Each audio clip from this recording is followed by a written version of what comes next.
আজকের ভিডিওটা তোমার লাইফের জন্য হেভি ইম্পর্টেন্ট। আজকের ভিডিওতে আমি আমার লাইফের ৭ বছরের ফেলিয়ারের এক্সপেরিয়েন্স শেয়ার করেছি, যেটা তোমার লাইফে হয়তো ৭ টা বছর বাঁচাতে পারে। তো ভিডিওটা খুবই ইম্পর্টেন্ট। তো ফোনটাকে এরকমভাবে ভার্টিক্যাল করে নাও যাতে অন্য কোনো ভিডিও তোমাকে ডিস্ট্রাক্ট না করতে পারে। আর ভিডিওটা একটু বোরিং হবে আর একটু লম্বা হবে। তাই ভিডিওটা মন দিয়ে দেখো, কোনো ডিস্ট্রাকশন ছাড়াই। তো চলো এবার ভিডিওটা শুরু করা যাক। ফার্স্ট প্রবলেম হচ্ছে ফেলিয়ার থেকে কিছু না শেখা। I am creating content since 2019, আজ 7 বছর হয়ে গেল, এখনও সাকসেস পাইনি। তার কারণ হচ্ছে আমি শুধু নিশ চেঞ্জ করতাম। আজকে হয়তো ফ্যাশন নিয়ে ভিডিও বানাচ্ছি, কাল ফাইন্যান্স নিয়ে ভিডিও বানাচ্ছি, তারপর দিন ডকুমেন্টারিজ, তারপর দিন টেক, তারপর দিন ব্লগ, তারপর দিন ক্রিকেট, না জানে কী করছি।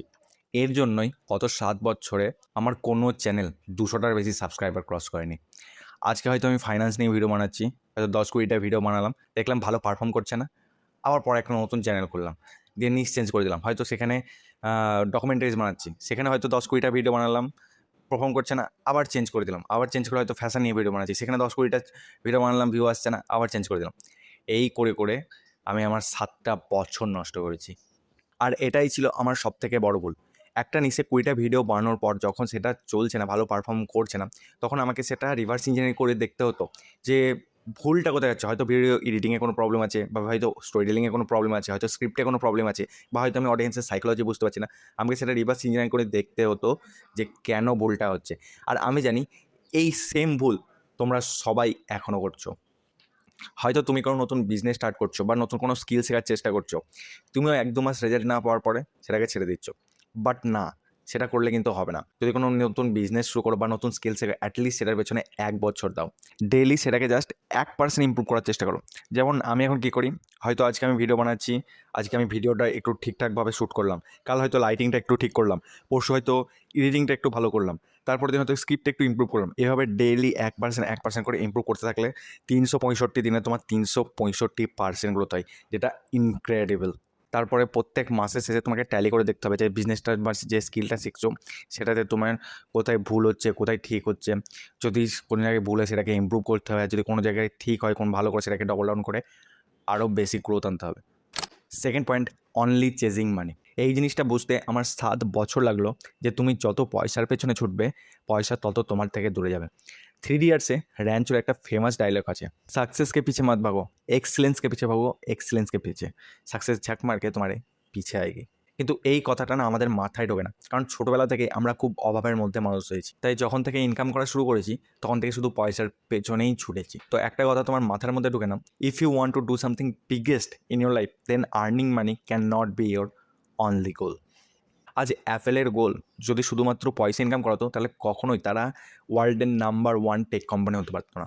ইলন মাস্কের গোল যদি শুধু পয়সা ইনকাম করাই হতো, তাহলে সে কখনো ওয়ার্ল্ডের নাম্বার 1 রিচেস্ট পার্সন হতেই পারতো না। তুমি যে কোনো মিলিয়নার বিলিয়নারকে দেখে নাও বা তাদের ইন্টারভিউ পডকাস্ট যা কিছু শোনো, তারা কখনোই বলবে না যে আমাদের গোল শুধুমাত্র টাকা ইনকাম করা ছিল। Is something bigger than that. তো এখন তোমার যেটা করা উচিত সেটা হলো set a goal, set a crystal clear goal and achieve it with at any cost. And I repeat, earning money should not be your only goal. আর third point হচ্ছে ইএমআই।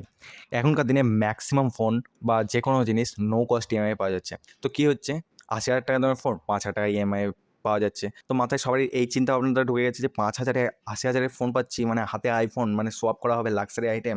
আর 5,000 টাকা তো লাগছে, 5,000 টাকা দেওয়ার পরে হাতে তো 10-12,000 টাকা বেঁচে থাকছে, কোনো চাপ নেই। কিন্তু এখান থেকেই ব্যাড হ্যাবিটটা শুরু হয়। একটা লোন, এই লোনটা শোধ হয়ে যাক, তারপরে আর নেবো না, তারপরে আবার একটা লোন, এটাই লাস্ট, এটা শোধ দেখলে আর নেবো না, তারপরে আবার একটা, এরকম করে করে করে করে চলতে থাকে। তো এখান থেকেই তুমি একটা ট্র্যাপে পড়ে যাও এবং পরবর্তীকালে সেই ট্র্যাপ থেকে বাড়ানো মুশকিল হয়ে যায়। আর এর সব থেকে সাইড এফেক্ট যেটা হলো সেটা হচ্ছে তোমার গ্রোথ স্টপ হয়ে যায়। যে 5,000 টাকাটাই তুমি ফোনের ইএমআই দিচ্ছ, সেই 5,000 টাকাটাই যদি তুমি একটা বছর তোমার নিজের উপর ইনভেস্ট করতে, নিজের স্কিল বাড়াতে, তাহলে হয়তো একটা বছর পরে গিয়ে তোমাকে ফোনটা ইএমআই কিনতে হতো না, তুমি হয়তো ওই রকমই 80,000 টাকায় দুটো ফোন কেনার মতো ক্যাপেবল হয়ে যেতে। তাই বলছি, নিজের 20s-এ কখনোই ইএমআইয়ের ট্র্যাপে পড়ো না। এই ভুলটা আমি নিজে করেছি। আমি যখন প্রথম স্যালারি পাই, তার 2,000 টাকা স্যালারি পাই, এবং 2,000 টাকা স্যালারি পেতেই আমি 1,800 টাকা ইএমআইয়ে একটা ফোন কিনে চলে আসি। এবং নিজেকে আমি এটা ভুল বুঝেছিলাম যে আমি ফোনটা কিনে কন্টেন্ট ক্রিয়েশন করবো, করবো এবং সেখান থেকে ইনকাম করে আমি পয়সা শোধ করে দেবো, যেটা টোটালি একটা বুলশিট ছিল, সেটা কখনোই হয় না। কারণ এটা আমি নিজেকে ভুল কনভিন্স করেছিলাম যে আমি ফোনটা কিনে কন্টেন্ট ক্রিয়েশন করবো, সেখান থেকে ইএমআইটা শোধ করে দেবো। আর সেটা মোটেও সত্যি ছিল না। যেটা রিয়েলিটি ছিল সেটা হচ্ছে আমার ওই এক্সপেন্সিভ ফোনটা দরকার ছিল, আর আমি যে কোনো প্রকারে সেটা নিতে চাইছিলাম। আর এই কারণেই আমার গ্রোথ স্টপ হয়েছিল। সেই 1800 টাকাটা যদি আমি কোনো কন্টেন্ট ক্রিয়েশন কোর্সে বা নিজের স্কিল ডেভেলপমেন্টে, নিজের মার্কেটিং কোর্সে বা নিজের উপর ইনভেস্ট করতাম, তাহলে হয়তো আজ অনেক উঁচু জায়গায় পৌঁছাতাম। তাই এই ভুলটা তোমরা করো না। এই সময় AI, content creation, marketing, digital marketing, video editing, graphic design, এই সমস্ত স্কিলসের বিশাল ডিমান্ড। তাই যদি পারো ভালো কোনো কোর্সের উপরে টাকা ইনভেস্ট করো।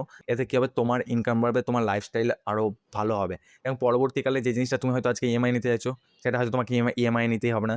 তুমি হয়তো 5-6 মাস পর সেটা ফুল ক্যাশে নিয়ে নিতে পারবে। আর বিশ্বাস করো, একটা জিনিস, যে কোনো এক্সপেন্সিভ জিনিস ফুল ক্যাশ নেওয়ার যে আনন্দ, সেটা কখনোই ইএমআইয়ে আসতে পারে না। মানে সেই স্যাটিসফ্যাকশান কখনোই আসতে পারবে না। আমি যে ফোনটায় শ্যুট করছি, সেই ফোনটার দাম হচ্ছে 15,000 টাকা, ঠিক আছে? এই ফোনটা আমি ফুল ক্যাশ নিয়েছি, হয়তো দাম অতটাও বেশি না, কিন্তু ফুল ক্যাশে নেওয়ার যে মানে একটা শান্তি, সেই শান্তি না ওই 80,000 টাকা দামের ফোন ইএমআই 5,000 টাকা করে নিয়ে মোটেও নেই। তো এই ছিল 3টে লার্নিং, যেটা বুঝতে আমার 7 বছর সময় লেগে গেল। হয়তো 7 বছর আগে যদি কেউ আমাকে এই অ্যাডভাইসটা দিত, তাহলে হয়তো আজ আমি যেখানে 15,000 টাকা ইনকাম করছি, সেখানে হয়তো আজ আমি 1,00,000 টাকা, 1.5 লাখ টাকাও ইনকাম করতে পারতাম। I hope this video will help you to grow in your life. আর ভিডিওটা যদি ভালো লাগে থাকে, তাহলে অবশ্যই ভিডিওটাকে লাইক করো। আর তোমার যদি কোনো থট থাকে, তাহলে নিচে কমেন্ট করে বলতে পারো।